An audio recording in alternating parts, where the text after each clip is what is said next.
तर ही दृश्य आपण पाहतोय एनसीपीचा एकत्र जाहीरनामा प्रकाशित होणार आहे। त्यासाठी सुप्रिया सुळे, अजित पवार, अमोल कोल्हे एकत्र एका मंचावर आपल्याला पाहायला मिळतात। नुकतीच सुप्रिया सुळेंनी प्रतिक्रिया दिली होती, 2.5 वर्षांनंतर आम्ही पुन्हा एकदा एका मंचावर येत आहोत। संपूर्ण पुणेकरांचं, महाराष्ट्राचं लक्ष एनसीपी, दोन्ही एनसीपी एकत्र आल्यानंतर त्यांच्या जाहीरनाम्यावर लागलेलं आहे।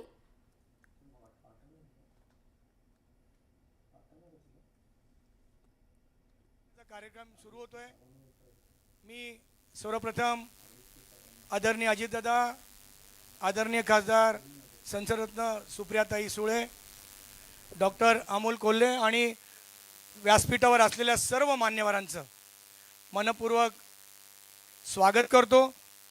सर्वप्रथम मी आदरणीय दादा, आदरणीय ताई यांना विनंती करतो की आपण जाहीरनाम्याचं प्रकाशन करावं। त्यानंतर प्रथम दादा, नंतर ताई आपल्याला संबोधित करतील आणि त्यानंतर आपण प्रश्न उत्तर घेऊयात।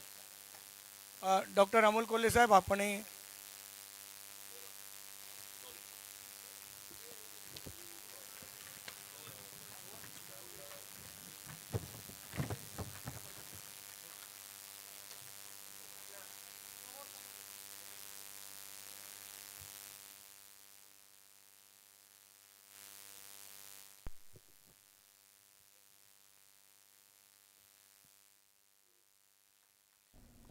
तर राष्ट्रवादीचा एकत्र जाहीरनामा प्रसिद्ध होत आहे पुण्यामधून आपले प्रतिनिधी याविषयी अधिक माहिती देत आहेत। अभिजित पोते, अभिजित, काय सांगाल? दोन्ही राष्ट्रवादींचा एकत्र जाहीरनामा प्रसिद्ध होतोय, एकाच मंचावर आपल्याला सुप्रिया सुळे, अजित पवार, अमोल कोल्हे पाहायला मिळतात। आरती, आपण पाहतोय की पुण्यातल्या क्लासरूममध्ये दोन्ही राष्ट्रवादीचा एकत्रित जाहीरनामा पुणे महानगरपालिकेसाठी जो आहे तो आता प्रदर्शित करण्यात आलाय, जाहीर करण्यात आलाय। उपमुख्यमंत्री अजित पवार, खासदार सुप्रिया सुळे, अमोल कोल्हे आणि दोन्ही गटाचे जे शहराध्यक्ष आणि आमदार आहेत त्यांच्या उपस्थितीत हा जो प्रकाशन आहे जाहीरनाम्याचं, पुण्यासाठी हमीपत्र, पुणे महानगरपालिका निवडणूक 2026 या नावाने हा हमीपत्र जो आहे तो खरं तर प्रसिद्ध केलेला आहे। गेल्या अनेक वर्षांपासून दोन्ही राष्ट्रवादी एकत्रित नव्हत्या, पण जेव्हा महानगरपालिका निवडणुकीच्या पुणे आणि पिंपरी चिंचवडमध्ये दोन्ही राष्ट्रवादी जे आहेत त्या एकत्रित आल्या होत्या आणि या दोन्ही राष्ट्रवादीचा आता एकत्रित जाहीरनामा खरं तर जाहीर जो प्रदर्शित होतोय। या आधीही सुप्रिया सुळेंनी पुणे महानगरपालिकेच्या निवडणुकीत सुप्रिया सुळे प्रचारासाठी नव्हत्या, आज पहिल्यांदा त्या आल्यात आणि स्टेजवर अजित पवार आणि सुप्रिया सुळे एकत्रित एकाच या पक्षाच्या कार्यक्रमासाठी अनेक वर्षांनी एकत्रित आलेल्या पाहायला मिळत आहेत। मंचावरती जे स्क्रीन आणि बॅनर लावले त्यावरती स्वतः शरद पवारांचा फोटो आहे। दोन्ही पक्षाचे सिंबल हे देखील या आलेले आहेत। जवळपास 165 उमेदवार निवडणुकीच्या रिंगणात दोन्ही राष्ट्रवादीकडनं जे आहे ते थांबवण्यात आले होते आणि आता हा जाहीरनामा जो आहे तो पुणेकरांसाठी प्रकाशित जो आहे तो करण्यात आलेला आहे। आरती, नक्कीच आपण पाहतोय हा जाहीरनामा प्रकाशित करण्यात येतोय। काय नेमके मुद्दे या जाहीरनाम्यात असू शकतात, काय वाटतंय?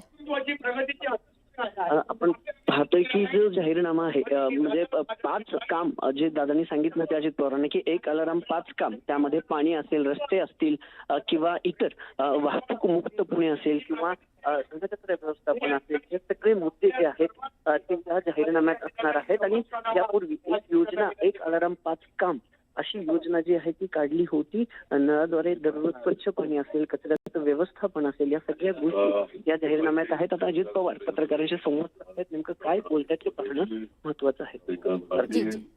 श्रीकांत पाटील, सुभाष जगताप, चेतन तुपे पाटील, दीपक भाऊ मानकर, विजयराव कोलते, भीम आर्मीचे प्रदेशाध्यक्ष सीतारामजी गंगावणे, विशाल मनाली, सर्व उपस्थित, विकासराव, राजलक्ष्मीताई, सर्व उपस्थित दोन्ही राष्ट्रवादी काँग्रेस पक्षाचे सन्माननीय पदाधिकारी, तसंच उपस्थित असणारे माझ्या पत्रकार बांधवांनो आणि तरुण मित्रांनो, आपल्याला सगळ्यांना माहिती आहे की 2 दिवसापूर्वी ह्याच ठिकाणी अलार्म वाजून 1 अलार्म 5 काम अशा प्रकारची घोषणा आम्ही दोन्ही राष्ट्रवादी काँग्रेस पक्षाच्या वतीनं केलेली होती, पत्रकार परिषदेत केलेली होती।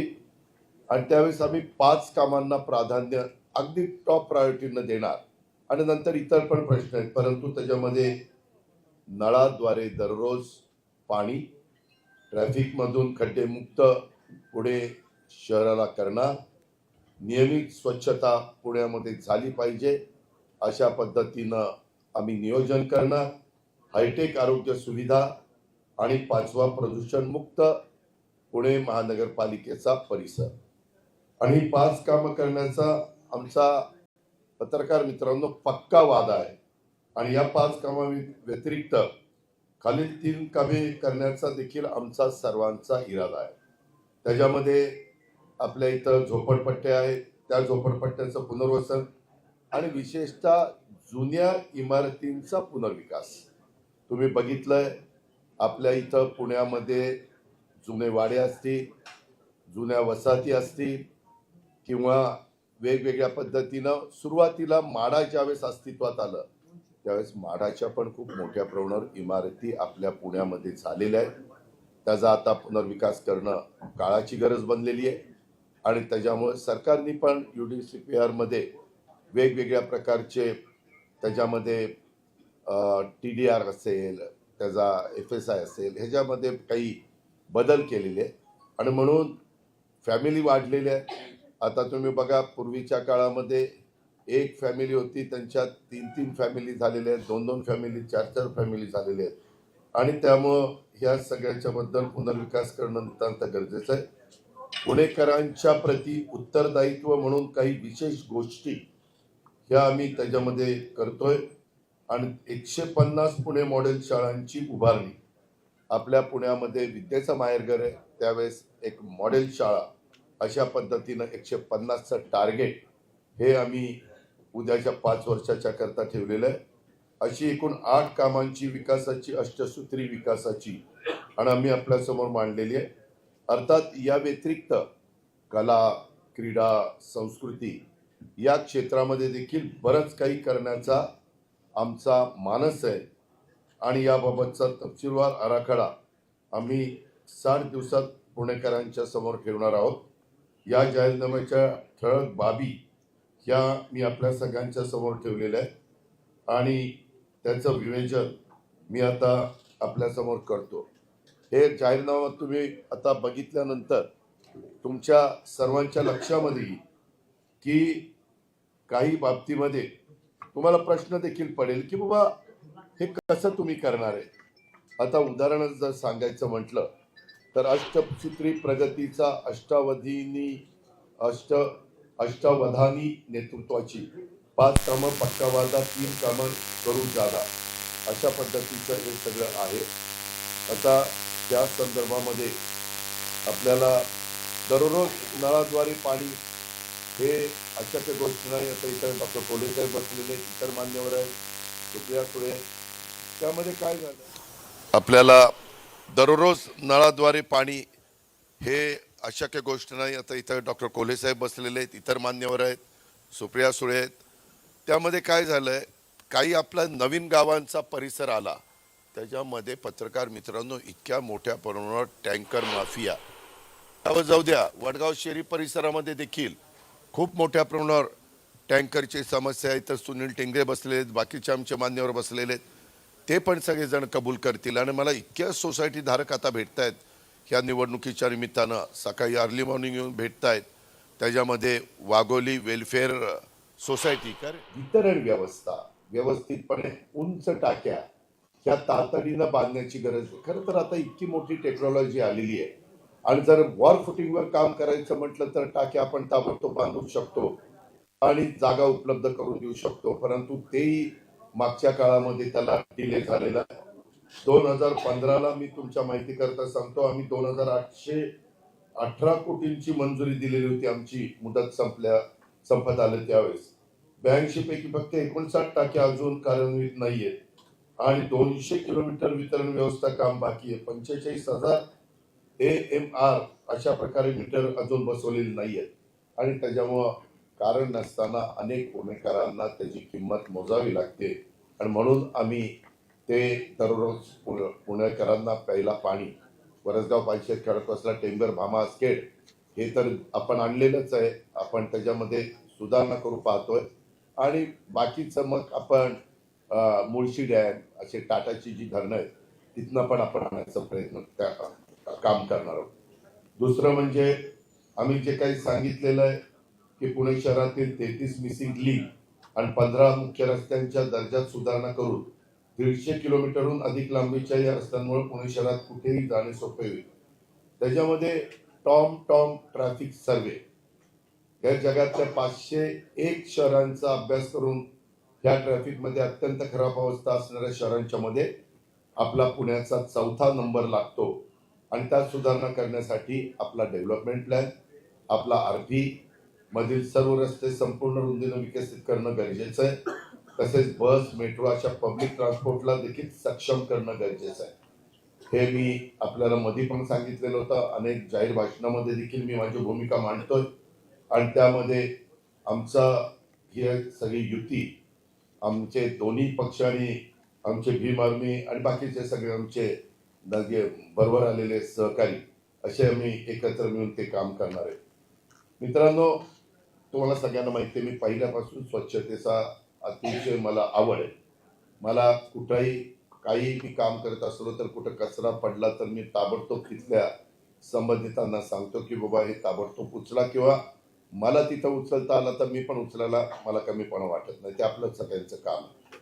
सर्वेक्षण जे स्वच्छ सर्वेक्षण 2024-25 मध्ये त्याच्यात इंदूर असेल, देशातलं सुरत असेल, नवी मुंबई असेल, हे फार वरच्या क्रमांकावर आले आणि त्यामध्ये साधारण सोसायट्यांनी स्वतःचा कचरा स्वतः प्रोसेस केला आणि सोलर वापरले तर सोसायटीच्या कॉमन मालमत्ता करात देखील आपण 20% सवलत देण्याचा निर्णय घेतलाय. काय, लोकांना काही इन्सेंटिव्ह दिल्याशिवाय लोक तिकडे आकर्षित होत नाही आणि त्याकरता उद्याच्याला त्या सोसायटी धारकांना वाटलं की आपला समजा 50 लाख रुपये किंवा 1 कोटी रुपये धरा, त्यांचा सगळ्या प्रकारचे टॅक्स वगैरे येऊन खर्च होतोय सगळ्यांचा मिळून, उदाहरणार्थ मी सांगतो, त्याच्यात 20% सवलत दिली म्हणजे 20 लाख रुपये त्यांचे वाचणार आहेत. त्यावेळेस मग ते सोलर वापरतील आणि त्याच्यातून पर्यावरणाचा पण समतोल साधला जाईल. अशा पद्धतीनं आम्ही ह्याच्यामध्ये त्यांना सवलत देऊन प्रोत्साहन देतोय आणि ग्रीन सोसायटी म्हणून त्यांना आम्ही सन्मान चिन्ह पण त्या ठिकाणी देणार आणि शहरामध्ये बंद पडलेल्या कचरा प्रक्रिया आणि त्यावर आधारित वीज निर्मिती प्रकल्पाची देखील आम्ही सखोल तांत्रिक, आर्थिक आणि पर्यावरण तपासणी करून त्याच्यातनं पुढे जाणार.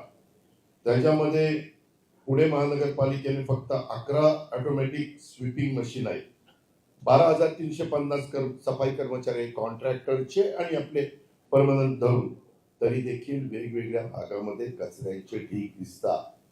हे आपण पण सगळेजण अनुभवतोय. ते आम्हाला बंद करायचंय. त्याकरता पुण्याची सूत्र उद्याच्या 5 वर्षाच्या करता पुणेकरांनी आम्हा लोकांच्या हातामध्ये द्यावी, आमच्या उमेदवारांना निवडून द्यावं ही आमची विनंती आहे, ही आमचा आग्रह आहे.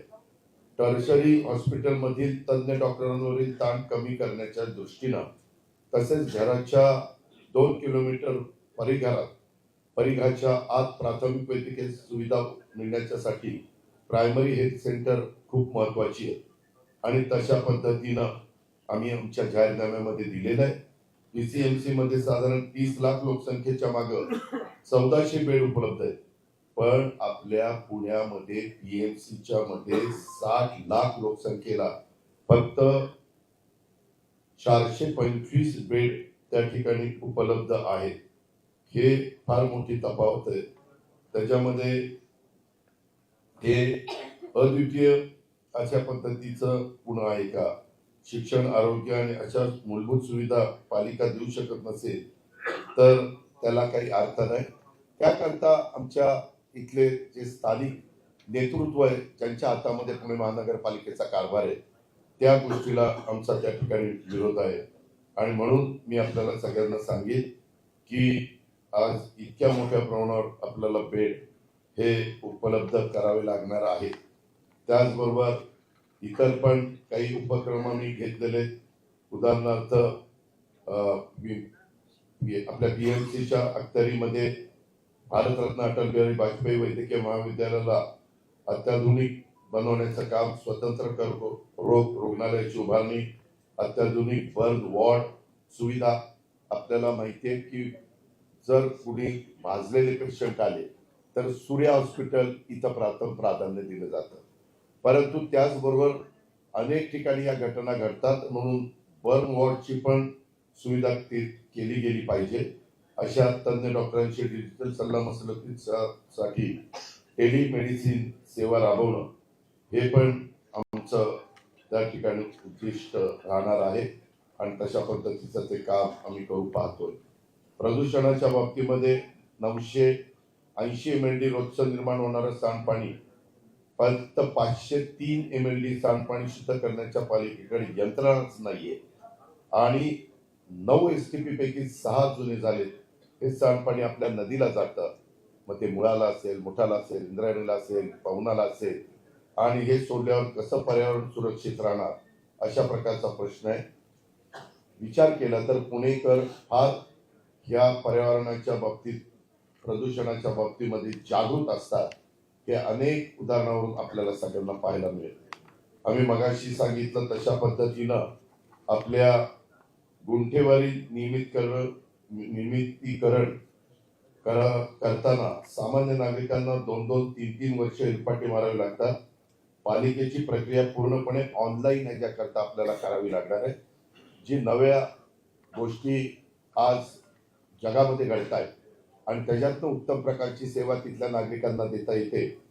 त्या पद्धतीनं आम्ही आर्किटेक्टचं पॅनल तयार करून गुंठेवारीसाठी कमाल फी पालिकेने निश्चित केली पाहिजे तसं आम्ही करणार आणि पुनर्वसन सन्मानानं होईल या पद्धतीचा आमचा काम असेल आणि ह्याच्यातून पुण्याचा बकालपणा कमी करणं आणि जे आता व्हर्टिकल आपण जातो टॉवर उभे करतो तशा प्रकारे आपल्याला ह्याच्यामध्ये जावं लागेल आणि ते करण्याचं आम्ही सगळ्यांनी आमच्या जाहीरनाम्यामध्ये ठरवलेलं आहे. दुसरं एक अतिशय महत्वाचा की तुम्हाला सगळ्यांना ह्या गोष्टीचा प्रश्न पडणार आहे, खूप ह्याच्याबद्दल चर्चा होणार आहे. कदाचित पुणेकर पण म्हणतील हे शक्य आहे का वगैरे वगैरे. त्यामध्ये लक्झेंबर्ग देश युरोपमध्ये सर्व तो देश तिथल्या नागरिकांना मोफत देतो, म्हणजे पब्लिक सर्व्हिस ट्रान्सपोर्ट. इस्टोनिया हे पूर्व युरोपमध्ये, US मध्ये डेट्रॉइट, मियामी, फ्रान्समध्ये, त्याच्यामध्ये टर्की, तसेच युरोपमधील अनेक लहान मोठ्या शहरांच्या मध्ये मेट्रो आणि ट्राम, तर काही ठिकाणी बस सर्वांच्यासाठी मोफत त्या ठिकाणी दिली जाते. तर आम्ही पण मोफत मेट्रो आणि मोफत बस हा देण्याचा निर्णय घेतो. तुम्ही पण अचंबित झाला असा की हे कसं शक्य आहे, तर ते असं शक्य आहे की पुणे शहरामध्ये 30 लाख वाहन आहेत. त्यापैकी 15 लाख वाहनं रोज 1 तास, त्याच्यात तुम्ही पण आहात, आम्ही पण आहेत. आम्ही सध्या नाहीये मी, कारण मला पोलिसांचं संरक्षण असतं, परंतु माझ्या डाव्या उजव्या बाजूने पण अडकतात त्यामध्ये, म्हणजे ट्रॅफिकमध्ये. तर त्यामध्ये ही वाहतुकीच्या कोंडीत एवढी वाहनं 1-1 तास अडकतात. त्याच्यातनं जे नुकसान होतं, प्रत्येकाचं अर्धा लिटर पेट्रोल किंवा डिझेल भरलं ते जास्त जळतं. 50 रुपयाचं आपण धरू अर्धा लिटरचे, 15 लाख वाहनं, 7.5 कोटी रुपये रोज असे पुणेकरांचे वाया जातात आणि ते मॅन आवर पण वाया जातात. 150 रुपये गुणिले 15 लाख असे 22.5 कोटी रुपये त्यांच्या मॅन आवरचे होतात. आम्ही 150 रुपये त्याच्यामध्ये धरतोय. एकूण 30 कोटी रुपये रोज पुणेकरांचे खराब रस्ते आणि ट्रॅफिक जॅममुळे नुकसान होतं, बुडतात. 30 कोटी रोजचे म्हणजे महिन्याला पुणेकरांचे 900 कोटी रुपये, 900 कोटी रुपये हे वाया त्याच्यामध्ये महिन्याला वाया जातात. वर्षाचे काढले तर पत्रकार मित्रांनो 10,800 कोटी रुपये. मग तुम्ही मला सांगा, जर 10,800 कोटी रुपये पुणेकरांचे वाया जात आहेत. आज पुणेकर 25-26चा अर्थसंकल्प होता, तो 12,600 कोटीचा होता. आणि बदलापूर 2 दिवस किंवा त्यापेक्षा जास्त पेटत होतं. आंदोलन झालं, दंगल झाली, गाड्या थांबवल्या, मुख्यमंत्र्यांना हस्तक्षेप करावा लागला, राजकारण्यांना तिकडे पाऊल ठेवू दिलं नाही. ज्या शाळेमध्ये हा सर्व प्रकार घडला त्या शाळेच्या संचालकांनी संबंधित मुलगी आणि तिच्या आईची तक्रार सुद्धा घेऊ नये पोलिसांनी यासाठी दबाव आणला होता. भारतीय जनता पक्षाच्या माध्यमातून एका अल्पवयीन मुलीवर अत्याचार झाला, ज्या शाळेच्या आवारात झाला किंवा शाळेच्या खोलीत झाला, त्या शाळेच्या संचालकांची काहीच जबाबदारी नाही का? त्यानंतर शाळेचे संचालक फरार झाले, मग ते ठरवून सरेंडर झाले. आता आम्हाला तर असं वाटलं की ते अजून जेलमध्येच आहे. आता तुमच्या माध्यमातून कळते की ते नगरपालिकेच्या सभागृहात रवींद्र चव्हाण त्यांना घोड्यावर बसून घेऊन चालले. काय चाललंय या महाराष्ट्रामध्ये? संपूर्ण देशामध्ये हे सुरू आहे. तुम्ही उत्तराखंडमध्ये अंकिता भंडारीचं प्रकरण तुम्हाला माहित असेल. भारतीय जनता पक्षाचा एक प्रमुख नेताच त्याच्यामध्ये आहे. तिच्यावरती अत्याचार करून तिला ठार मारण्यामध्ये ते भाजपचे खासदार झालेले. आता इथे जे आपटे नावाचे गृहस्थ आहेत RSS आणि भाजपशी संबंधित, त्यांना लैंगिक अत्याचाराबद्दल काय भाजपने बक्षीस दिलंय का? इनाम दिलंय का? पूर्वी इनाम द्यायचे. तर अशी कृत्य करणाऱ्यांना इनाम द्या. ते निर्दोष सुटलेत का अद्याप? नाही. जर न्यायालयात खटला चालून त्यांचं निर्दोषत्व सिद्ध झालं असतं तर त्याच्यावरती कदाचित आम्ही नसतो. पण अजून खटला पेंडिंग आहे. खटला चालवू दिला जात नाही भाजपकडून, हे पण तुम्हाला मी सांगतो. आणि भविष्यामध्ये यांना सुद्धा मुख्यमंत्री क्लीन चिट देतील.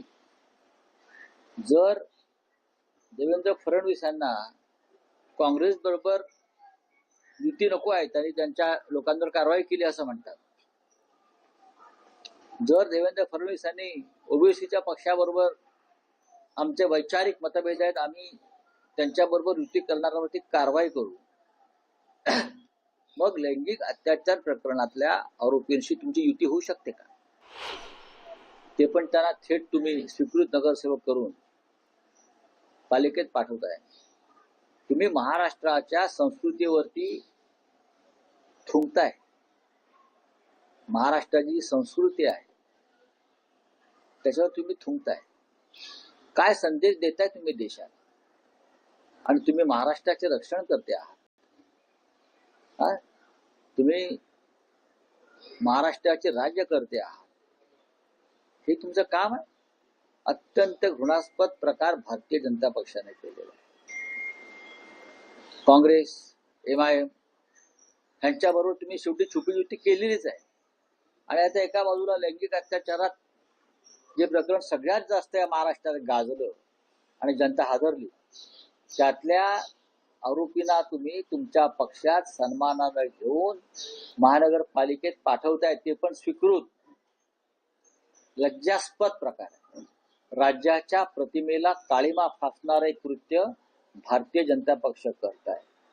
लाडक्या बहिणींना 1500 रुपये देऊन तुम्ही असे व्यभिचार घडवताय. लाडक्या बहिणींना 1500 रुपये देऊन तुम्ही त्यांचे अब्रू विकत घेताय. बोले राऊतसाहेब, पुणे आणि पिंपरी चिंचवडमध्ये दोन्ही एनसीपीची युती आहे. आज पहिल्यांदा असं बघायला मिळतंय की पुण्यात पत्रकार परिषदेत अजितदादा आणि सुप्रिया सुळे एका मंचावर शेजारी बसून वचननामा प्रसिद्ध करतात. कदाचित महापालिका निवडणुकांनंतर असाच एक मंच असू शकतो आणि देशाच्या राजकारणात महाराष्ट्राचं एक वेगळं चित्र बघा की अजित पवार आणि सुप्रिया सुळे या एकत्र आहेत, बसलेले आहेत. त्याचं आश्चर्य वाटण्याचं कारण नाही. दोन पक्ष वेगळे आहेत, दोन भाऊ बहीण आहेत आणि दोन विभिन्न आघाडीतले हे लोक आहेत. एकमेकाच्या विरुद्ध वैचारिक लढाई लढणारे लोक आहेत. अजित पवार हे नरेंद्र मोदी आणि त्यांच्या विचारधारेचं समर्थन करतात.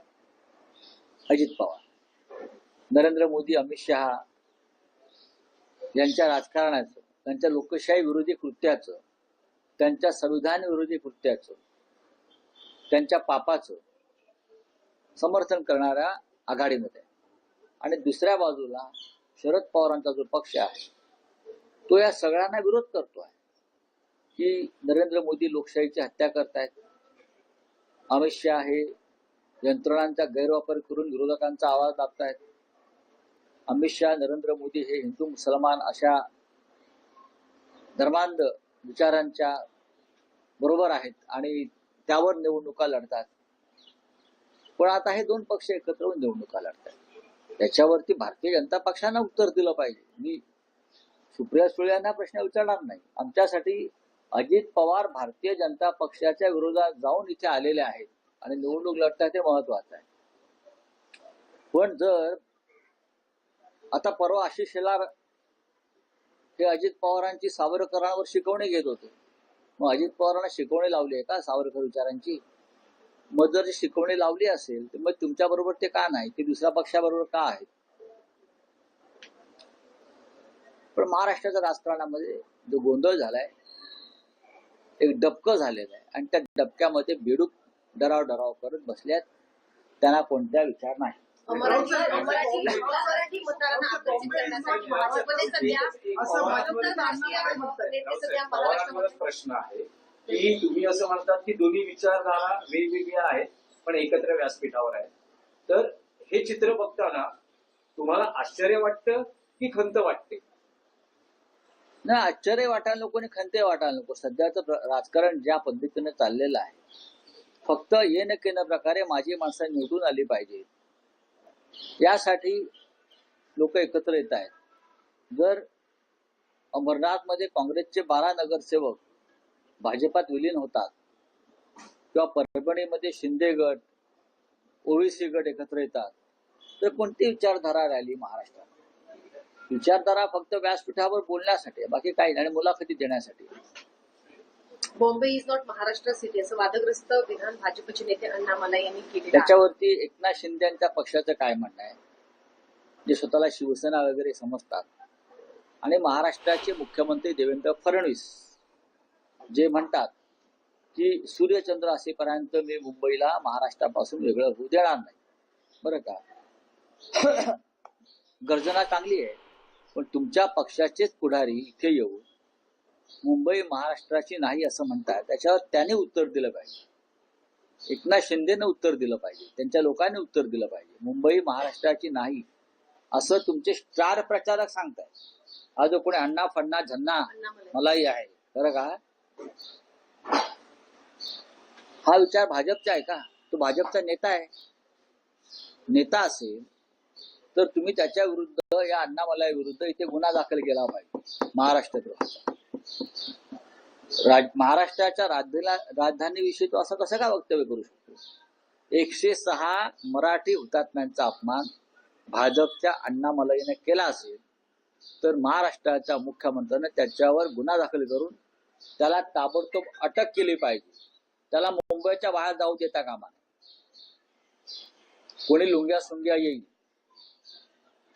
आणि मुंबई महाराष्ट्र अशा प्रकारे जाऊन आमच्या तोंडावरती चप्पल मारून जाईल.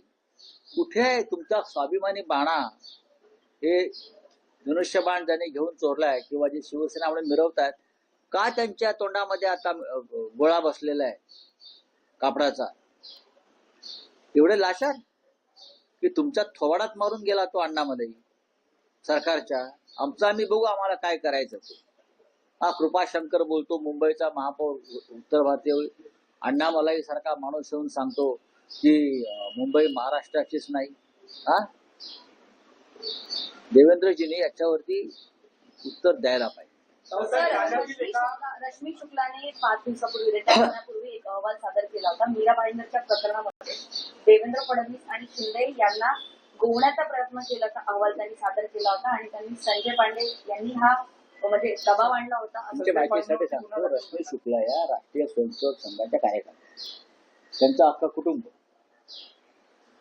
हे भाजप आणि राष्ट्रीय स्वयंसेवक संघाचे कार्यकर्ते म्हणून ते काम करतात आणि त्या वर्दीतल्या संघाच्या कार्यकर्त्या. त्यांच्या अहवालावरती विश्वास ठेवता येणार नाही.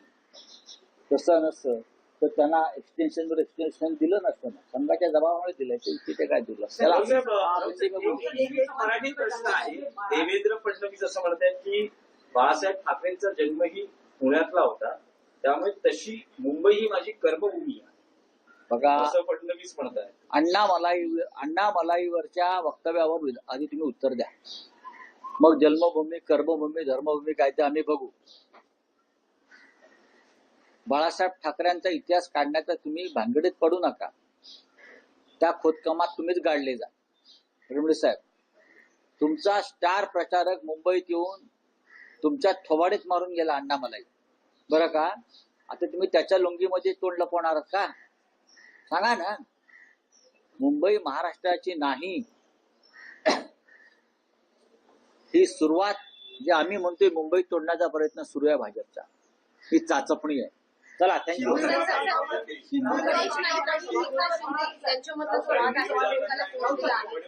मुंबई महाराष्ट्र की नहीं है ऐसा कहा जा रहा है. एक अन्ना मलाई आया है, कहाँ से? तमिलनाडु से.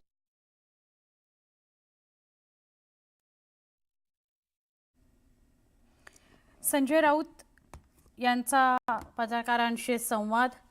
दर दिवशी दिवसभरात घडलेल्या वेगवेगळ्या मुद्द्यांवर ते भाष्य करत असतात. आत्तासुद्धा ते पत्रकारांच्या वेगवेगळ्या प्रश्नांना उत्तरं देत होते. मुंबई महाराष्ट्रापासून तोडण्याचा जो मुद्दा आहे तो लावून धरलेला आहे या प्रचारामध्ये ठाकरे बंधूंनी आणि संजय राऊतांनी सुद्धा.